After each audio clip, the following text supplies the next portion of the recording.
I am coming to you live from Arizona. I've been here on a trip and it's been wonderful to be able to combine my work and my time with family and friends. It's such a beautiful way to live. I have been speaking with you this week. All week, I've been doing a 5-part series called On Personal Struggle. Yesterday, we talked about financial struggle. I actually had many people contact me personally and privately and thank me for acknowledging that so many people really do live in a personal financial struggle. And my one little tiny point that I made, I only have a few minutes here, so I don't try to get in too much. The one point I made about committing to get yourself organized is a really key factor in beginning to feel better, like you're coming out of personal financial struggle. Several people messaged me to tell me that they have spreadsheets that they set up, but they didn't really use them.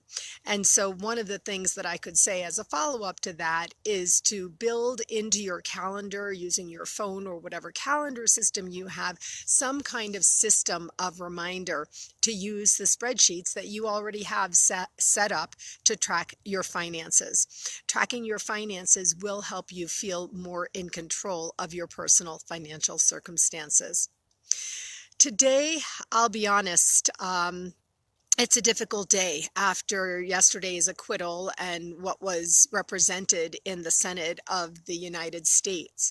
I have been struggling a bit myself to see how I feel about just going on with my normal day, doing my regular thing, feeling and finding inspiration to share with other people, and trying to just ignore or avoid or deny the feelings that are created after this week's activities in our government. As you can see from my background, I decided to do something that I often recommend as a way to find your center and get grounded. So I'm in the middle of a forest. I drove a little bit further out from where my daughter lives, and I just came out here to be in nature. Nature is one of the windows to the soul. And when you feel soul disconnected, as I know many people are feeling in our country today, then you want to figure out for yourself, take responsibility to do what it takes to find soul connection. And so I did that. I'm here in this beautiful forest. It's actually the winter here. I'm in northern Arizona. I'm not in the desert. And I'm here just taking a breather, finding some space, and really kind of just allowing myself to be in nature. And so here you can see the forest that I'm in. It's quite overcast here. I know back on the East Coast there was a bad enough storm to close some schools, but here it's cold. You can see there's snow on the ground, but it's warm enough for me to be out here actually without a coat. So I'm totally happy and grateful about that. The forest that you see is kind of in its dormancy. You can see how it appears that things look a little bit old or dead. The branches coming off the trees. But I have learned that this stage of the winter time where the earth goes into some dormancy is a time to allow things to percolate and regenerate in order to grow stronger in the spring. And so that is how I'm choosing to look at this beautiful forest around me. That is how I'm choosing to look at this time of year. My series called On Personal Struggle, when I thought about it, I didn't know exactly how much struggle people would be in today. But you don't have to look very far afield to really see and read, and if you're like me, feel the personal struggle that people are in. So, when I was thinking about my 5-part series, today I was going to talk about the idea of feeling lonely or alone. That after finances, which I already talked about, I talked about earlier in the week about worry and anxiety and depressive orientation. I knew that one of the things that is a big struggle for people is feeling lonely or alone.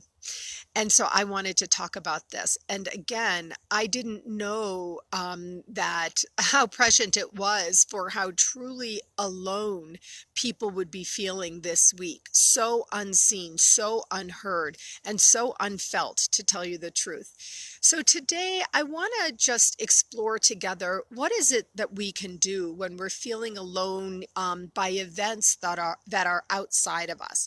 What is it that we can do to help ourselves rise to a place that feels a little bit better and like not such a swirling mess in a personal struggle. So I like to look at what is in my control.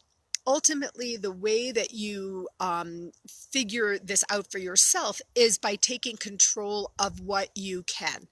Taking control of what you can. What is in my control? It feels like so much out there is really just not in my control, completely out of my control.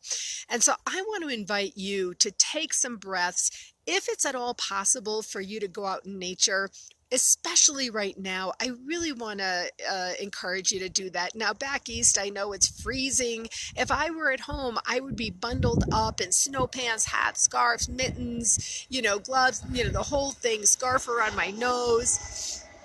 I'm in the middle of a forest, but there's still a jet going overhead. I'd be bundled up and I'd still be going outside because I have found it to be so helpful for me. When you don't get yourself outside, when you allow yourself to kind of sit inside, you get into this really sort of dormant place. It really becomes apathetic where it's hard to even, force yourself to get out to even take a walk.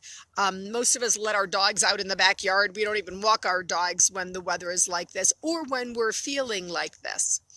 And I wanted to take this time today during my live to encourage you to do this. You may not have a beautiful forest in northern Arizona that you can go to, but you can go outside of your house or wherever it is that you live. You can go outside. You can look up at the sky. You can breathe air that is fresh, hopefully fresh and clean. You can breathe, you can bring that external oxygen, the outside air in, and really fill yourself up with that. Itself is a form of nature. Instead of staying inside, feeling depressed, feeling so lonely, feeling so alone, and really struggling, just being in this personal struggle. Now, I want to ask you, do you get me here? I don't think I'm off base. I feel things intuitively. So many people have contacted me. I read what I read on various forms of social media and the paper and whatnot. So I don't think I am off base, but I still want to ask you, if you're watching this, if you're listening to this by video, I want to ask you, how are you doing today? How are you feeling today? And if the answer is anything other, I'm really good, thank you. If the answer is anything other than that, then I want to invite you to figure out what you can do. If you are feeling alone or lonely, everybody who is alone does not feel lonely. Some people like to be alone. I'm alone now. I love to be alone. I have no problem being alone. But it's when you have that, when when alone elevates to aloneness or feeling lonely, that's when we really want to push ourselves and pursue finding anyone else to call. Find the person whom you speak with who really lifts you up. Go somewhere, go out to a place. If you have flexibility, time and resources, you can go sit in a coffee shop that you love. I don't want to encourage you to shop because often times shopping is a symptom of something else. If you need something, go right ahead. You can be with people there, but don't just shop for the sake of getting out. If you need something to do, you can go to a library. You can go to a shelter and ask if they need any help. Any kind of giving thing that you can do is you pushing away the personal struggle and bringing in your control. And that's really what I wanted to talk about. Any work that you do in a shelter, an animal shelter, a soup kitchen, any helping thing at your church, at your synagogue, any helping thing. If there's an elderly person around you, I invite you, I implore you to please go and help out that person. Just knock on the door and ask, is there anything that you need done? I'm looking for a little something to do. I'm happy to help, especially anyone who is elderly who may be around you. There's so many things. If you open your mind and you break through this personal struggle that you may be in. So do you understand how when things externally come at us, like what's happening in our country today, not just our country, around the world? Now, granted, there's a lot of activation as well. There were the protests yesterday. There's people who are making calls and doing all kinds of things to activate around issues that are of personal interest. And I'm excited. I'm thrilled to be seeing that. But I do still have a sense that a lot of people are looking out at others and saying, oh, they're doing that. They're not taking the personal responsibility that each and every one of us has to do something. You can do something like this. You can go live on Facebook and you can encourage other people to really do something active. You can encourage other people to do yoga, or you can help them. You can create some kind of community or neighborhood, organize some kind of neighborhood activity. There's so many things that you can do to get yourself out of this personal struggle that we're in, especially when we're feeling alone or lonely.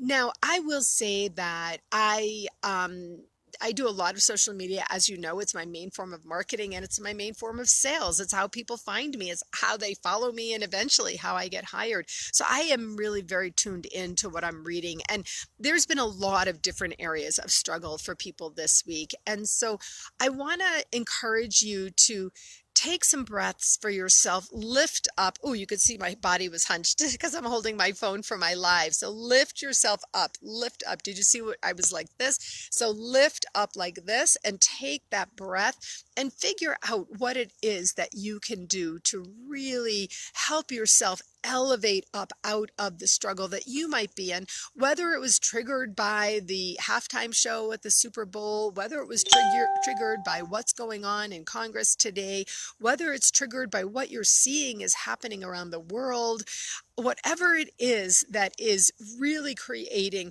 deeply personal internal struggle for you. I want to encourage you to really take a breath and ask yourself, what can I do? Ultimately, on Monday, I talked about how it's fear that underlies so many struggles that we find ourselves in. It all comes down to some kind of fear or other. Ultimately, the antidote always comes down to the same thing, which is you taking responsibility and saying, what can I do? What can I do about this? What is my responsibility to do it? Or what could I do just to help myself feel better? And if you're feeling alone right now, if you're feeling very lonely in the world, like people don't get you, or you're so worried about the state of our country today, you're so worried about the state of our world today, I'm imploring you to please figure out what it is that you can do that is in your control, where you can make a difference. When you find yourself in that space of really making a difference, you won't have to remind yourself to sit up and breathe. Your shoulders will be back and down, and you'll be like, I'm good. I'm doing what I can. And that's really where we want to be in the end, that I'm taking control. I'm doing what I can, not all of this is happening to me. Okay, now if you are really struggling personally, if you have really gone into a depression around what's happening in our country today, or what's happening for you personally in your job or relationship or whatever it is, then by all means, I encourage you to find therapy or do whatever you need to do. Maybe you have other symptoms of a virus that actually are working on you, which you may not even realize if you don't do this self-reflection. So then you could go to a doctor. I just want to leave you with this. Just do whatever it takes. If you ask yourself, where in my life do I feel in personal struggle? Ask yourself, what can I do about that? And then find some discipline, please. Find some discipline. It's on you. If you are waiting for anyone else to create that positive change in your life that helps you feel better, then you will wait until eternity, because there's nothing that anyone else is going to do that is actually going to help you feel better truly, that is help you going to actually feel better deep down inside yourself. It is your soul that is suffering. It is your soul that is asking. It is your soul who is begging you to really take some control or get the discipline, create new habits, develop a good morning routine. Find some people, uplifting, inspired people to hang with. Let go of those friendships, what you call friendships, of people who get you down. Let's move into the light. That's where I am today. Even though I realize I see my picture, I see it's a little bit dark. I do see a little bit of blue up there. So I'm going to walk over that way when I hang up.